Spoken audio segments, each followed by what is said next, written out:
Welcome back to the podcast, everyone. Today, my guest is here in Seattle from Chicago. He just performed at Freakout Weekender, which is basically it's an extension of Freakout Fest, which happened back in November. If you guys remember, I had Guy Keltner on a couple months ago. I think it was actually my first interview in January 2022, and it was dope. It was a dope event. I missed your performance, unfortunately, but checked out your music, love it. You've been doing it for a while in Chicago. It's my pleasure to have the one and only Xavier Holliday. Appreciate it, man. That was a nice little intro. Thank you. So tell me how you got connected with Seattle and doing Freakout Weekender.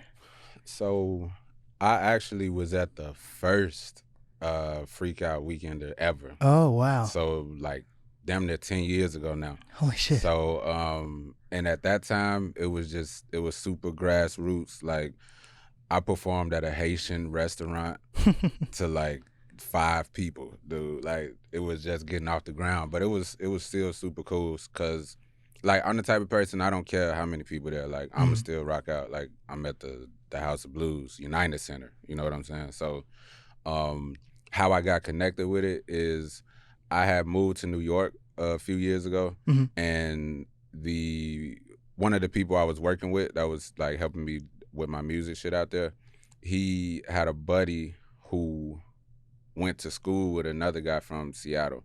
They went to it's some like high level high school out here. I forgot the name of it, but so he was friends with him, and then he told him that he was putting together like a festival type situation out here, and he was like, well, I work with an artist now, and let's get him out there. Wow. So that's how it happened. He told me about it. I'm like, hell yeah, festival, let's go, let's do it, let's rock out. So yeah, I flew out here and we did the shit, and it was raw. That's crazy. Connections, man. That's all what the music industry is built on, you know? Yeah.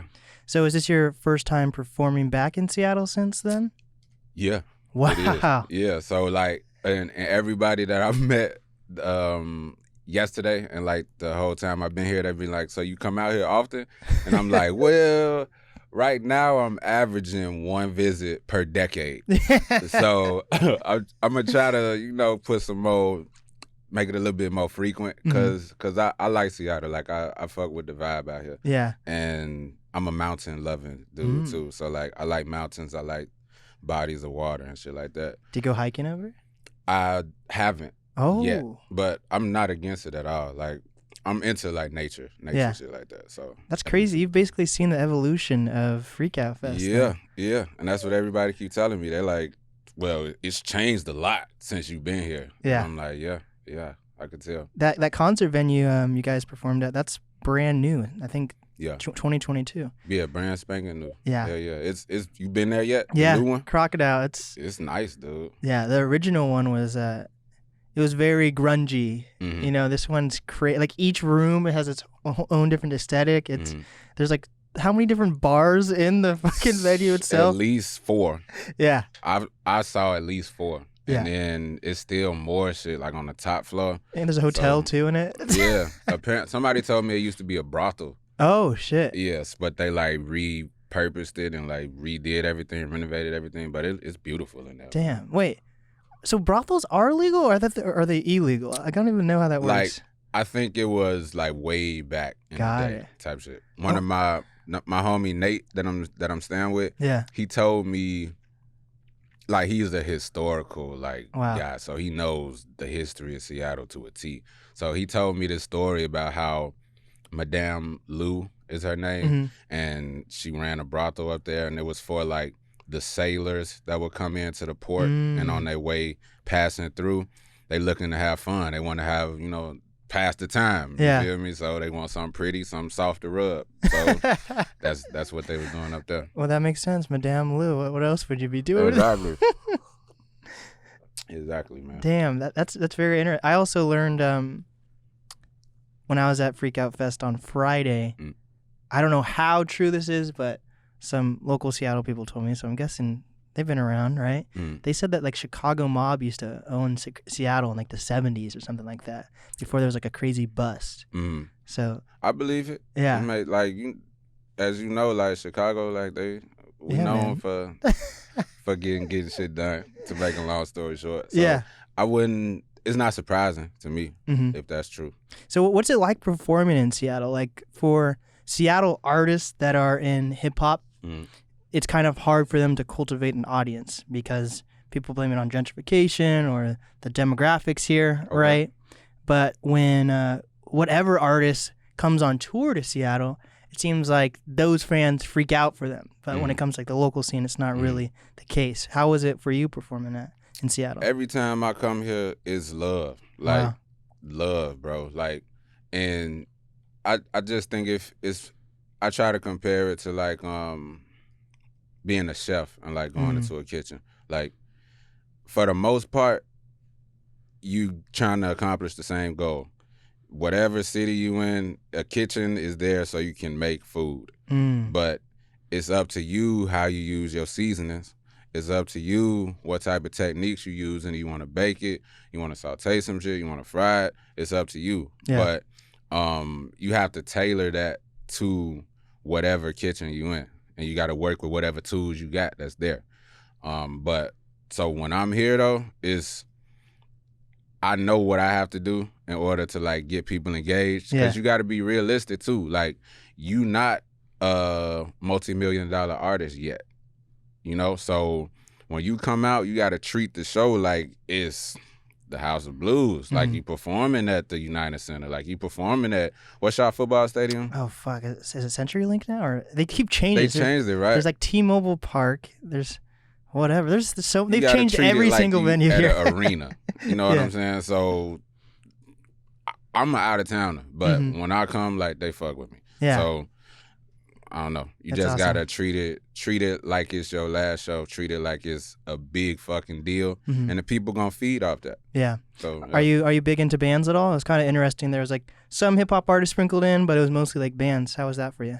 It's interesting for sure, but it's not, for me. It's not too far out of my ballpark because I grew up like listening to punk rock, honestly. So, and then that like cultivated and grew into me trying to find ways, and me listening to Lil Wayne a lot. Yeah. So that led into me finding a way to try to mesh both worlds anyway, a lot with my music. So if you go through my catalog, like, it's one album in particular where I went really hard into it, but I've always incorporated like rock elements into my shit whenever I can, either rock or electronic music. Yeah. So, I mean, it wasn't too weird for me because I'm already in it, in that world anyway, you know? So, but it's cool though being like one of the only hip hop acts, because like people need a switch up sometimes. They need a little change, and if you just seeing all rock all day, it's cool when you get somebody in that's like, they have elements of rock that you like, but they bring in some new shit too. Yeah. Some rap to it. So it's cool. I love it. Were you able to connect with Arm & Hammer at all? No, he performed the day before me. Yeah. And so no, I didn't get to. But my homie did though. He told me he met with him. Yeah, they're crazy. They're out of New York, and like their latest project was produced by Alchemist. Okay. Yeah. You heard it? Yeah. It was What you dope. think? Tell me It what was you think about interesting. it. They're like, I definitely feel like they're definitely in that Griselda-esque style. Okay. For sure. It's like, so you know, boom bap type way. yeah. Like out of all of them, I'd relate them mostly to like West Side Gun. You know how like West Side Gun has like these crazy loops and beats, but it's less about rapping on beat, if he is rapping on beat, and the melody, it's more about the lyricism. Yeah. So they'll have this like smooth Alchemist beat, and they'll just go in. There's no like melody to it or anything. It's just very like, it's very grungy or gritty. So it does fit in the Seattle aesthetic. Yeah, for sure. but you explaining it that way, I'm like, that fit right into y'all. Yeah. That fit into y'all, man. It was pretty cool. So how long are you in Seattle? Just for you leave today, huh? Today is the final day of my trip. Yeah, Damn. man. I've been here since Thursday though. Oh shit. So it's a quick trip, but it's still long enough for me to, you know, take in the essence of everything going on. You feel me? But yeah, I leave today, like this afternoon. So when people come to Seattle whether it's on tour or to be a tourist, like, is it common? Like, are you gonna go to did you go to like the Space Needle, or what do people do when they're in Seattle for like vacation? I'm not going to it, but just cause like I'm the type like when I go places, I don't like to do the touristy shit, cause it's like it's corny to me. Yeah. You know what I'm saying? Like I want to see the underbelly. Yeah. You know what I'm saying? Like I want to see the real city. Yeah. You know? So but if it's a situation where they're like, nah, if it's a person that's from here and they're like, nah, you really gotta go see this, even if it's touristy, then I'll go do it. Yeah. But I'm not like landing here and like, let's go to the Space Needle, bro. Like, let's like, no. Yeah. I just want to eat good food, really, for the most part. Are you into sushi? Not raw fish. Oh, man. I like shrimp, like the tempura shit. And so I'm not like a real sushi person because I don't like raw fish. I feel that. I fuck with seafood though. Yeah. For sure. Seattle's the place for that. Dude, I actually heard something crazy the other day. There's like a seafood shortage. Like this COVID shit's like fucking up like all the food supplies and all that. And like for us to be like a port city and people like there's commercial fishing and stuff here, and there to be like a shortage on seafood, that's kind of wild. Yeah. Yeah. It's crazy. But yeah, like you say, COVID, man, it changed a lot. Yeah. So I'm not surprised to hear that. But I know it's even more of a bigger deal here. Yeah. Since that's one of y'all main sources of everything. Yeah, 100%. You know what I'm saying? So how's COVID been like for you? Was it difficult? Was it a piece of cake? Or? It's been both, I would say, because so I had my son during the pandemic. Oh wow! Congratulations, younger. Thank you. Shout out to wifey. She did the hard part. I just was there, supporting her, but she did the hard part, man. He was born June 2020. And that was right after lockdown started, like March of that year. So, like, she couldn't go anywhere. She couldn't do shit. Yeah. For the most part. And I was going out, like wearing ski goggles and shit, like, because at that point we didn't know nothing really. We just was like, this is a virus that's fucking shit up. Yeah. So I'm like, all right. So I'm coming out in ski gear and shit, just prepared. But I mean, we got through it. I'm a guy that like to focus on being solution based instead of problem based or problem focused. So, I mean, whatever we presented with, we got to find a way to make it through it. Yeah. So I teach my kids this all the time. Like, either you could be two type of people in this world. You could be the one that make excuses or the one that make a way. And it's up to you to decide what type of man you want to be.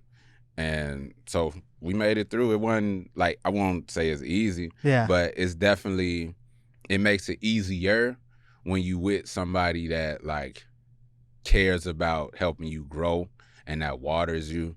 And then on top of that, you have a little one that you like have to care for and you looking after. So it helps bring some like a sense of peace and a sense of like calm into a chaotic situation. Yeah. The most chaotic situation in human history. Yes. Damn near. You know what I'm saying?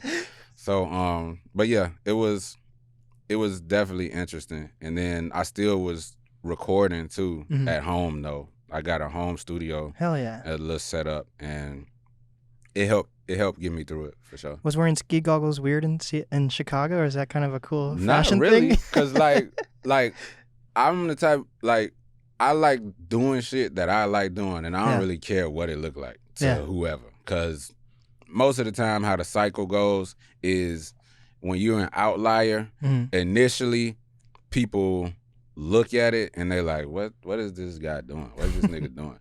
And then after they keep seeing it, after they keep seeing you doing it and how like confident you are with it, and you like, I don't care. Like, this just me. Either love it or hate it. I don't give a fuck. And then once they see that enough, they see other people they know start gravitating towards it. And then once that becomes a trend for them, then they start thinking, okay, maybe it's not so bad. And then they start liking and start doing it. Like, I've seen that cycle so much with everything. And so I'm accustomed to it. But it wasn't weird for me. Yeah. And at first, people was like, "What you got on goggles for, bro? It's not snowing." And then a few months later, I started seeing people wear glasses and goggles and shit. Yeah, it's just like, it's kind of like relating it to the music industry. You can think of like T-Pain, for example. You know what I mean? Yep. I just made a post about T-Pain. Oh, it's crazy shit. you said that on one of my story posts, because Yessie, that's wifey, that's my wifey. We go through these like phases where we just relive like old times in music, older times. So we went through a Sean Paul and a T-Pain phase just like a week ago. And I was like, he got so many slaps, bro. Yeah. Like, we don't deserve T-Pain, bro. Like, he got so many slaps, and he changed, like, he's pivoted well, landscape honestly. and shit. Yeah. Because when he first came out, auto-tune, it was like, what is this shit weird? What is that? Yeah. Now look. Dude, I thought Sean Paul fell off. He's actually up for a Grammy this year. Yeah, for what? Oh, fuck. He wrote on something, or was it? It was like a weird, I forget what category there's like so many weird categories on the Grammys if you look at. Oh, shit, it's the Grammys today. Yeah, it is. Oh, my gosh. Dude, Kanye is up for a rap album award, but I thought it would fall under gospel music, but it's up for like rap album. It should be gospel. Yeah. But that would have been an easy win, because... And they didn't want that. Yeah. But it's politics behind that shit. I feel, hot take, go. The album is not his best body of work that he's put out. Donda, I thought it was I thought it was a good statement of how he is, like how he is mentally right now. Mm-hmm. Like, there was some songs that were fucking amazing. There was some songs that are all over he had a Pop Smoke skit from one of Pop Smoke's old albums. I'm like, that was kind of a weird thing to do, you know? So it kind of just showed where he was mentally and physically. So with that, also, I'm not huge into gospel. So I feel like maybe there should be, I don't know how big gospel music is, honestly. So I feel like as a gospel album, I think maybe that's one of the best gospel albums to ever be made. Yeah. But as a rap album, that is definitely not one of Kanye's best bodies of work. So I don't know. I feel like I forget who else he's in. He's up against some heavy competition this year too. So I don't know if he'll win it. It was fire to me. That shit was fire. I think it could have been trimmed down some. Yeah. But I know why they make longer albums now. And like, when you that status, you can afford to do that, you know? Because at this point, it's more so about like the streaming numbers and the playtime of the whole album. So I get it. I would have trimmed some shit off of it, I ain't gonna lie. But to me, that album was fire. Yeah. It was fire. Do you think albums follow the trends of like movies and social media, how everything's shorter, or do you think albums are in their own type of lane? I feel like it depends on what kind of artist you're listening to. Right. Because everybody has their own like mindset or goal, what they got planned on moving forward.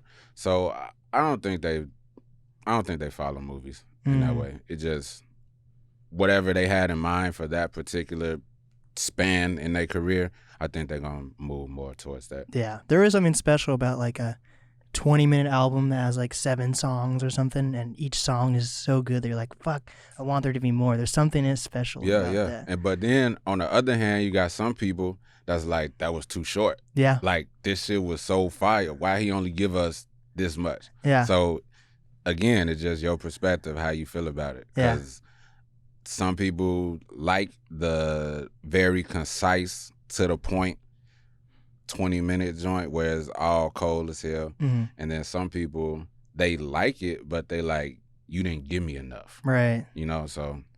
What about like deluxe albums? Do you think you have to be like a industry artist to make a deluxe album? Because I feel like deluxe kind of leans more towards just making more revenue a little bit. Or what do you think? Yeah, you're right. Okay. Yeah. I agree with you, because it's not even like, most times artists, when they drop a deluxe, it's not even like more shit that they added to it. It's maybe like another song, 2 songs. Yeah. And only thing that is just to give it another bump in the, like you say, in the revenue, to make it look like something new. They released a new project. Yeah. But it's the same shit. They just put 2 more songs on there. Yeah. So you've been around for a while. How did you get your start in music? And how long have you been doing it? How did I get my start? So I started writing I started writing in 4th grade. Nice. But at that point, I wasn't writing songs, really. I just was like rhyming shit. I guess you call it poetry then. Okay. So it wasn't music behind it. I just was writing. I went to school on the west side of Chicago, and a really small school, K through 8, but it was only total of like maybe 100 kids in the whole school. Wow. My graduating class was like 12, 13 kids. Whoa. So that's how like small.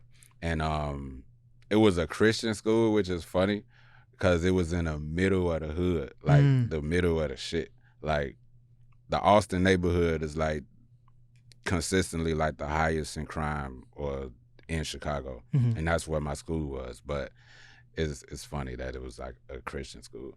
But so yeah, I started writing in 4th grade there. And then as I got a little bit older, maybe like 7th, 8th grade, we started like trying to record the beats off the radio, like with the tapes. We used to have to play 2 tapes at the same time and do it was complicated, but for us, that's the only way we could get instrumentals at that time or beats at that time. Yeah. So, yeah, then we just would start rapping over that shit, like whenever we'd be over our homie house. And then fast forward to high school, maybe like junior year, my high school, Oak Park River Forest, we had a music studio there, but it was more so aimed at like band and like other genres of music, not rap. Yeah. Not rap, you feel me? So, but word travels fast, as you know, and like I played sports, so like on the way to games and on the way back from games, I just used to like freestyle on the bus. And then it got to a point where like people were like, you good, man, like you rap? And I'm like, nah, I just do it because I'm good at it. Like, it's just fun. And then so word traveled.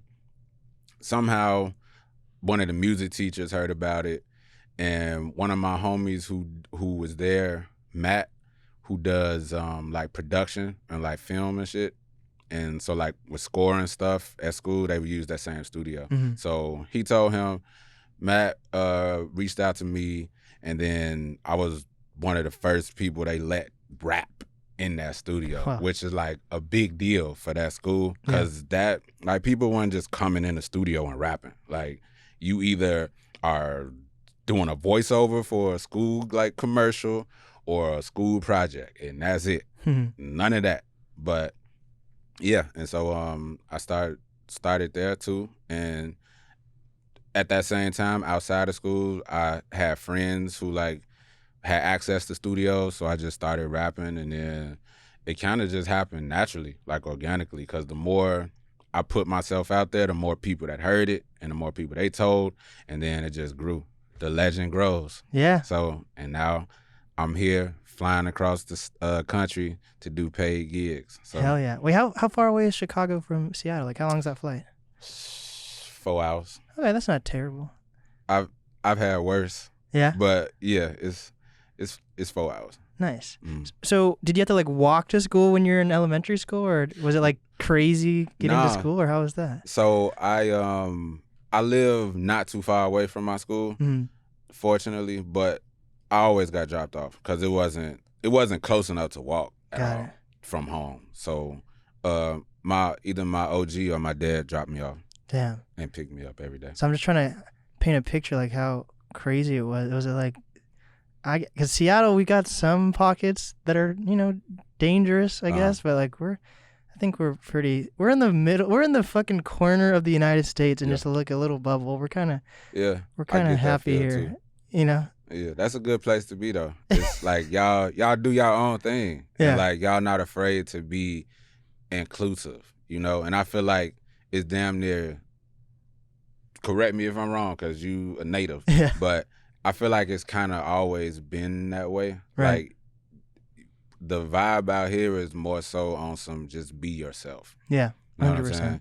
In the words of the great Kurt come as you are. Yeah. You know what I'm saying? So, and I feel like that's kind of been the overarching theme of how y'all do things here. Mm-hmm. And so, yeah, I fuck with that. That's dope. I like that. So what sports did you do actually? So I did everything, bro. Ooh. But high school I did track, football, basketball, lacrosse. Oh shit. I did volleyball in middle school too. But yeah, I tried everything down there. Damn. All the shit we could afford. Yeah. And did you go to college at all, or? Yeah. I Oh, graduated from Roosevelt University. Dope. It's a school in downtown Chicago. What'd you major in? Psychology. Oh. And how does that carry over to your? Are you a psychologist? Nah, I'm not. Not in the like professional sense, but in the real world sense, yeah. Yeah. When did you sure. get into psychology? So it's innate for me because I didn't, like, before you go to school and like you get told this is what it is, I always been interested in how the human mind works. Like, how do two siblings that grow up in the same household have completely different personalities? How do they have different ideologies on certain shit? How do they function differently? And that was always interesting to me, just learning how people communicate and how they think and how they move and why they do the things they do. And when I got to like an age where I started learning about that in school, I'm like, oh, there's a name for this. It's called psychology, you know? So I've always been interested in it. I just, when I got in an academic setting where they like put the like official terms with it, I'm like, okay, I've always been into this, so this is what I'm a major in. Got it. So why are two siblings different? It depends. Like, it varies. Environment, I guess. Yeah. Friend groups. It's both. It's like the nature versus nature argument, which is like some people believe your environment has more to do with how you function and how you develop ideas, ideologies. Some people believe it's innate and is built in you already. So that's an argument that'll go on until the end of time. And what do you believe? What side are you on? I'm not on either. I think it's a mix of both. Yeah, honestly. I agree with that. I think it's probably a little bit more leaning nature, because like what you see influences how you react a lot more, I feel like, than how you were born. But it's situations where both are true. So it varies. It depends. So as an up-and-coming artist still, what do you do for work currently? What's your career path right now? Right now, I am fortunate enough to I got a nice-ass job at a logistics company. Oh, dope. And like, none of my background is in logistics, but one of my homies put me on, one of my good childhood friends, Spencer, he introduced me to it because like a year or so ago, he was like, I know you my whole life, like you detail oriented, like you take care of business, you get it done. And I've been in this for 10 years damn near, and I know it pays well, so you should check it out. Just check it out, you know. So I checked it out, and now I've been doing logistics now for 2 years. Holy shit, that's dope. Yeah. So is it something you have to like go into a office space, or is it remote, or how's that work? Now, yes, because I'm at a different company than I was at first, but you can do it remote, and that's part of the reason why I like it, because it's that freedom to still, because I like being with my family. Yeah. Like, I like being with my girl. Like, a lot of people like hate going home to their girls, you know, or like they be like, damn, I gotta go home. But I like being with my girl. Like, we have so much fun, bro. Like, that should be funny. And so I prefer, if I could work somewhere remote and still have that free time to like chill with her, like play with my kids, like I would rather do that instead of commuting, because it's really a scam. Like, we got Wi-Fi, bro. Yeah. Like, we could do anything on Earth from anywhere else on Earth. As long as it's not a physical task, we got Wi-Fi, bro. We could be remote, you know? I saw this article yesterday that Google just put however billions of dollars into like a new Google campus. Okay. And that I think it was the ex-HR executive was saying that he believes that everyone's going to go back to office spaces in the next. It was still a long time away. He said like 3 to 5 years. Okay. What do you think about that? Do you think? And he was literally saying like it's going to be a thing where once the pandemic completely calms down, it's going to be a thing like if people decide to stay home and be remote, that the people that go into work, they're going to easily get more pay bumps or get hired for better roles or try to incentivize. Yeah. What do you think about it? Yeah. Going there. It's part of the game. Yeah. Like it's always gonna be people who call it incentivizing you to do something, but it's not necessarily in your best interest as the employee, as the person providing that energy that keeps the company powered. It's not always in your best interest, but I mean, it's just part of the gig. It's the systems in place. Yeah, you gotta find a way to finesse it. Yeah. And use it to your advantage and your family advantage. Yeah. What do you feel about like all these? I don't know. I guess it's probably worldwide about like all these minimum wage jobs that people are like, I just got all this unemployment. So why would I want to go back to being in these shit conditions? Yeah, when they could be remote. Yeah. And doing it from, it just speaks to the system that's in place. Yeah. And it's, if more companies, because there are some that like really care about their employees, but if more companies actually put systems in place that were really beneficial for their workers, you will see an increase in productivity, which is what they want anyway.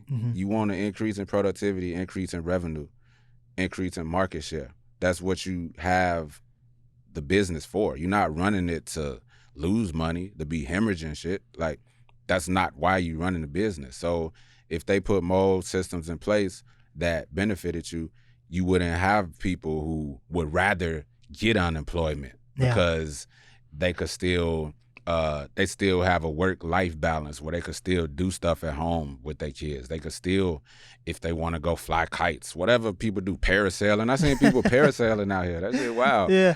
I fuck with that though. But if there were more systems put in place where people could actually be treated like human beings instead of robots, then you would see an increase in everything that you want as a company anyway. And you wouldn't have people electing to do unemployment instead because it's better for them. You talked about robots for a second. What about robots? What if robots took all those minimum wage jobs? Would that increase society and have the people that don't want to do those jobs have better jobs, or would it create more of a hierarchy? That I don't know, man. Me neither. That's a good ass question. Yeah. To be honest, that's a good question. Is like everything with humankind, we find a way to corrupt it. Yeah.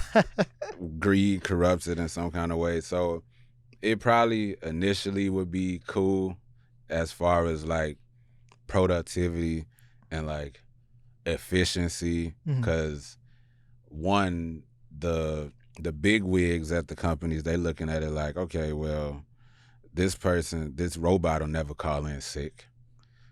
This robot not gonna try to negotiate with me about their wages.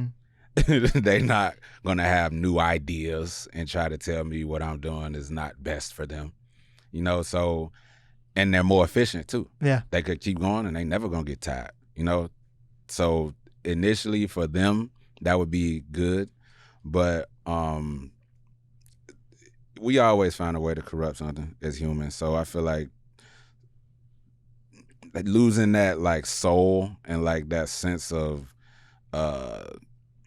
humanity, like throughout the workforce, like it'll eventually turn into something not so great, I think. Yeah, I agree with that. So in 2015, you had a run of working with artists such as like Mick Jenkins, Saba, No Name.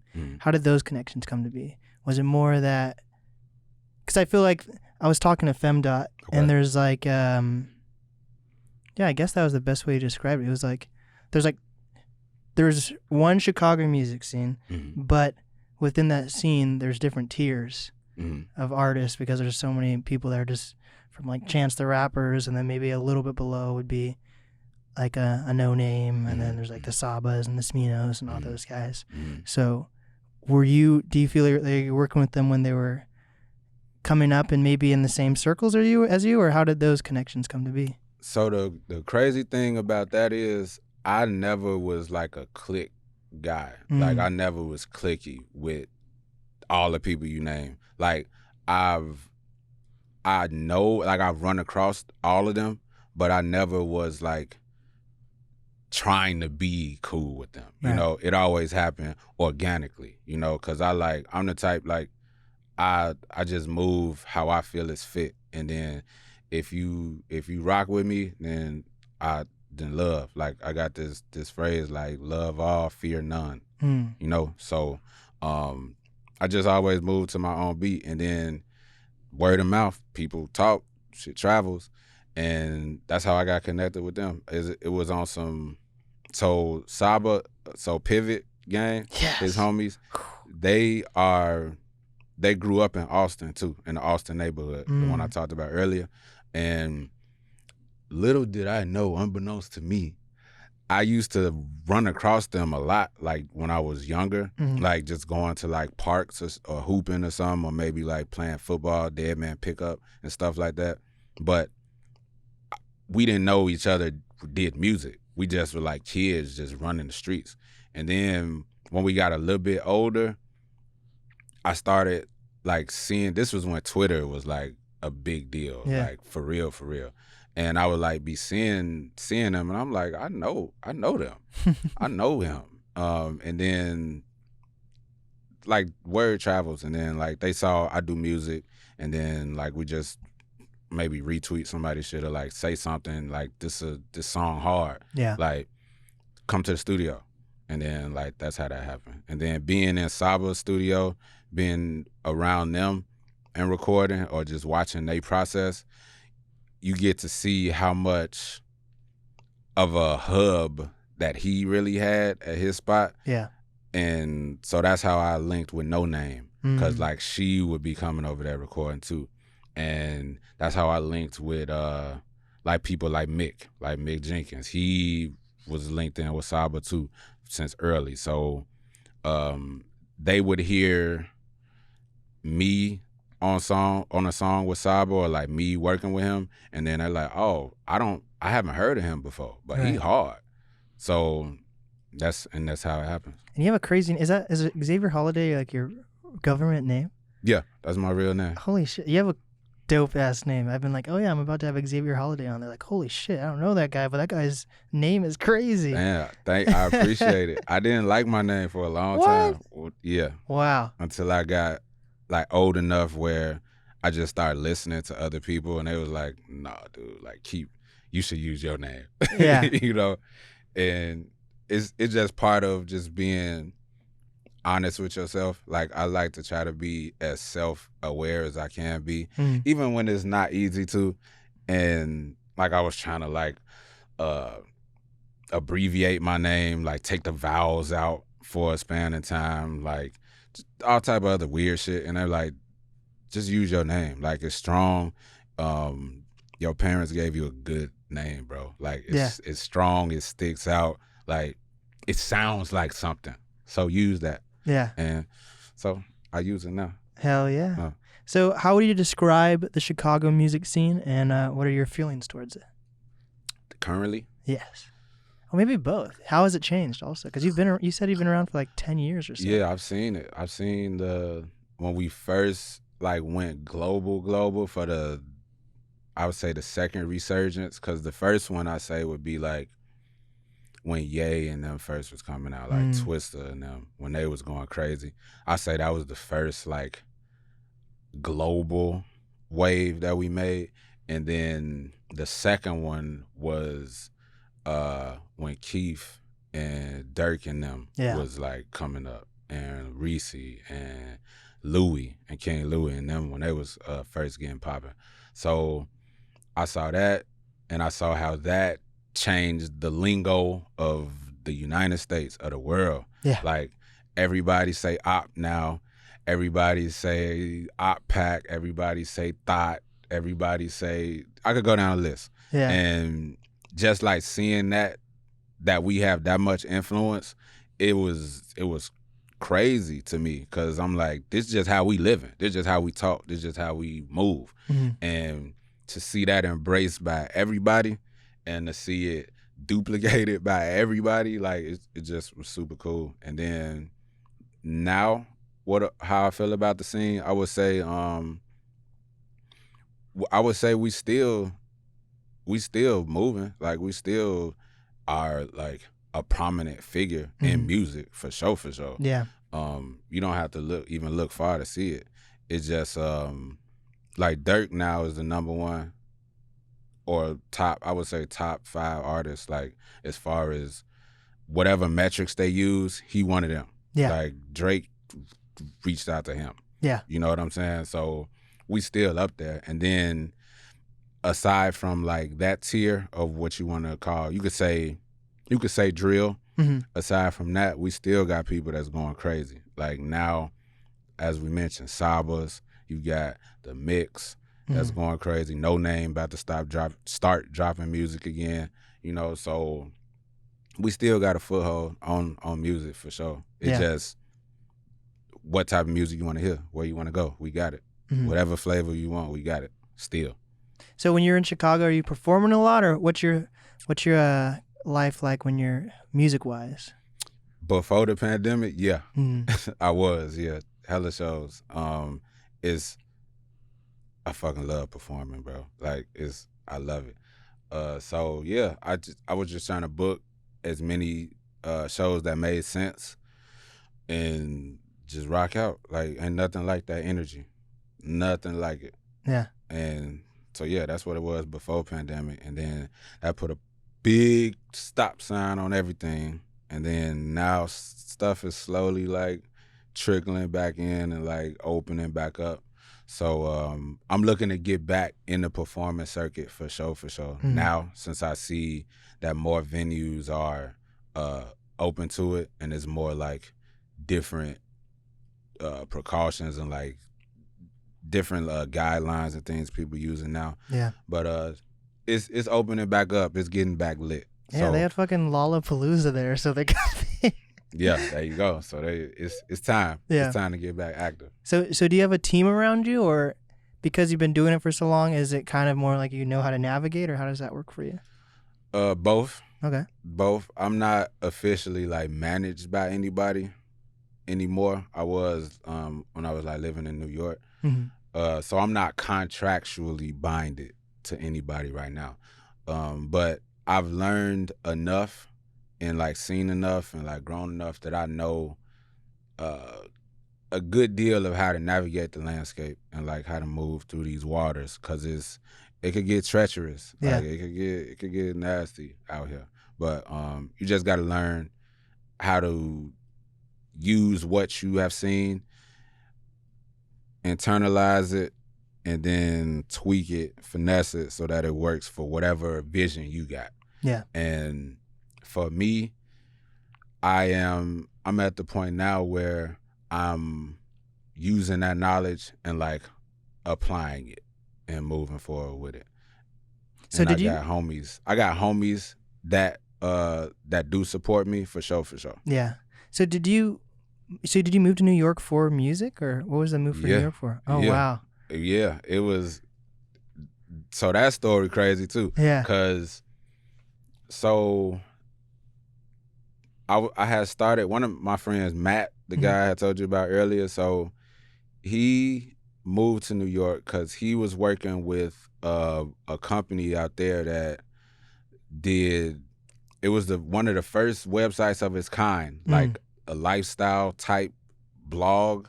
It was for Jay-Z called lifeandtimes.com. And so he was out there and like they interview like models, rappers, chefs, like any type of lifestyle type. And so he was out there and then he still like remembered that I like do music and shit. So he like, well, I mean, I'm in New York, bro, and like this is where I'm working. So like just visit, like see what you think. So I visited, and then once I got a taste of it, I kept going back. I went, it started getting to the point where my mama was looking at me like, dude, you going to New York every 2 months, every month? Like, what are you doing, fam? And I'm like, it got to the point where I'm like, it makes more sense for me to just move there. Because at that point, tickets, I'm paying like, what, $400 for a ticket every month, $500 for a ticket. You could pay rent, dude. Like, just go. You know, so I moved out there and I ended up staying for a considerable amount of time, honestly, some years. And then, so yeah, that's how that ended up. That's awesome. So do you have any cool like New York connections then? Or did you connect with the music scene there? Yeah. So what it was, I was to make money there. I started working with the video production company for Life and Times. So I would be on set, like they'd just give me like odd jobs just so I could like be there and like soak up info and learn shit.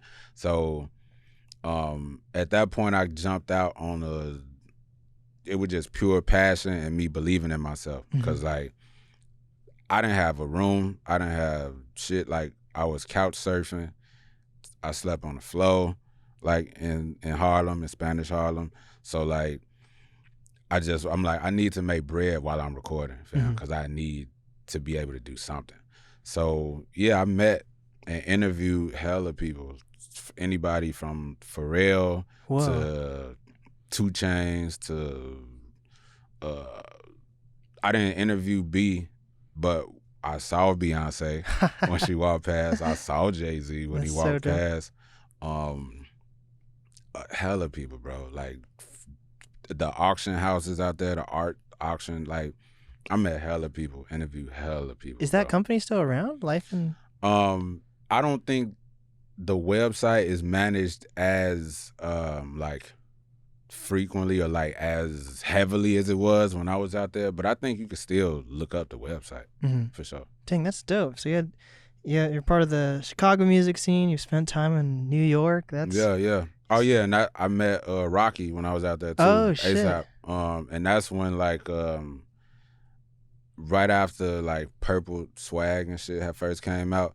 So like, now it was maybe a few years after Purple Swag, but it was still like bubbling, like going crazy. So we had interviewed him a couple times for like some like spot they were doing for either a fashion brand, I can't remember what it was, but he cool as hell. And then like he could tell, like, cause I had told him like I'm from Chicago, and then he like, all right, he was like, cool. Then we just chopping it up just about regular random shit, and then I started seeing him just out like at other places randomly. Then it got to a point where he like, you from the interview, right? Then I'm like, yeah. So it just be little stuff like that. In cities like New York, you just run into people. And so that it's super cool. That's crazy. Well, what's next for you? Do you have any new singles dropping, albums dropping? Right now, I got a collection of songs, right? Yes. And I have too many songs. So I'm trying to figure out how to group some of those songs and how to release it, because I don't want to put out a long ass album. If I drop a project next, I want it to be shorter. So I'm just trying to like package it correctly and make it something that if I was a listener, something I would want to listen to. Yeah. Instead of like me being selfish and just being like, here, like I know I'm gonna give you 17 songs. Listen to this shit. You know, so I'm being realistic and understanding like the landscape of music and understanding how life is now. And like a lot of people not trying to sit and listen to 17, 18 straight songs. Bro. Yeah. Like no matter how good you are.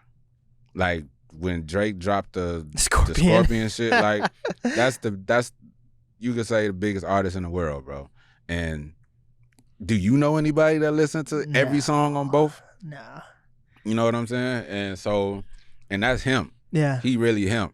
And people not listening to all that shit. So I just got to be realistic and package it in a way that is still fun to listen to, but not compromising me and still getting my point across, you know?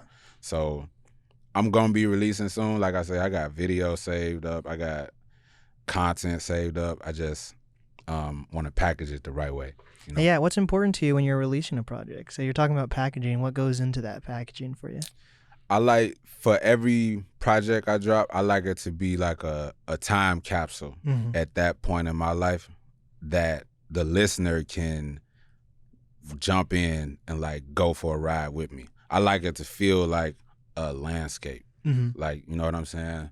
So I want it to feel like you're in a biodome. Yeah. You feel me? Like some type of dome whenever you listen to it. So I take time to make sure that I layer shit. I like just atmospheric sounds on songs. I like I use maybe sound effects that's not even like musical necessarily. Like I just include shit. On one of my songs now, I got a little clip of my youngest and my oldest son like playing basketball in the hallway at home. Like, so it's just, I like to bring you into the story so you can feel like you there. Whether it's like you hear tapping on a wall or something random. Yeah. I just like people to feel, to try to stimulate all your senses so you can feel like you in it as much as I can with the audio. And then now also I'm gonna be putting a lot more into visuals too, because I need that to work in tandem with the audio so you can really feel it, you know. So do you produce music also then? I'm garbage as hell at producing. I ain't gonna lie to you, I'm huff as hell at producing. I tried to, but what I can do is I sit with the producer though, and like I am very like descriptive on what I want and tell them like what feel I want, what sounds I want, and I sit with them as they do it. But I would never like disgrace the people that's good at the shit and say, yeah, I'm a producer. Like, no, I'm not. Yeah. I'm not a producer. So what type of music do you listen to? Is it mostly rap? Is it rock or what? These days, I'm listening to a lot of, what do I listen to now? Oh, when I'm working out, I play rap and I play like country. It's weird. Like I like old country shit. Like Waylon Jennings like or Johnny Willie Nelson? Cash type shit, that type of wave. And rock too. I listen to like, I still play punk rock shit when I work out too. But in the car, like in the whip when I'm moving around, it's either like something motivational, like something that's gonna make me feel like I gotta go get it. You know? So like I play a lot of Larry June. I play a lot of Larry June, honestly. Recently I've been going back to old Ross stuff. Yeah. He got some shit, bro. I remember now why we used to play him so much. But yeah, it been a lot of rap, honestly. Oh, I listen to a lot of reggaeton. Oh. Yeah. It's actually a pretty strong scene here for that. Oh, for real? Yeah. I didn't know that. But yeah, I listen to a lot of reggaeton now. That's dope. Yeah. Do you listen to podcasts at all? Are you a podcast guy? Yeah, I do. Ooh. I've become that dad. Hell yeah. I'm a podcast dad now. If you would have asked me like, shit, even 3 years ago, like, or if you would have told me 3 years ago, you're going to be listening to podcasts, dude. I would have told you like, no, nigga, like I don't, for what? Yeah. I want music. Like I want to hear something, but I'm a podcast dude now. What are some of your favorite podcasts? I listen to Gary V. Okay. I like Gary V stuff. I listen to Joe Budden podcast. Yeah. I listen to Neil deGrasse Tyson. Star Talk. I think. Yeah, I listen to Star Talk. I ain't gonna lie. I listen to Star Talk. Neil. Who else? I would say those are the main like ones that I like rotate. That's dope. Yeah. You should check out Flagrant too. It's Andrew Schultz who has a podcast with Charlemagne, Okay. the Brilliant Idiots, Uh-huh. and then on Flagrant 2 it's Akash Singh and Andrew Schultz, who are both comedians, and they just had Gary. Oh yeah, you should check. They just had Gary Vee on actually. Oh, okay. Yeah. I You need say to it's send- called Flagrant too? Yeah. Okay. I think you'll like that episode. It's fucking. It's really good. It's so worth good. it. It came out like I think last week. It was pretty fucking dope. Okay. Yeah, I'm gonna check it out then. Yeah. Cause And like now- I say, I'm there now. I'm in that world. So Yeah. I'm always looking for new ways to like expand what I already do. Yeah. So yeah. I'm gonna Hell check it yeah. out. Well, man, I end the podcast by asking my guests if they have any final advice for up and coming artists, creators, influencers. You have any advice? Love all, fear none. Respect all, fear none. Do what the fuck you want to do, because at the end of the day, when the moon goes up in the sky, people still gonna talk about you. So you might as well do what you want to do. Don't let them dictate what you do. Do what you want to do, because when the moon go up in the sky at night, it's only you that matter anyway. So you might as well go out being yourself. Hell yeah. And what is the easiest way for people to reach you? All socials, I am Xavier Hollidays with a Y on it. So it's XavierHollidays.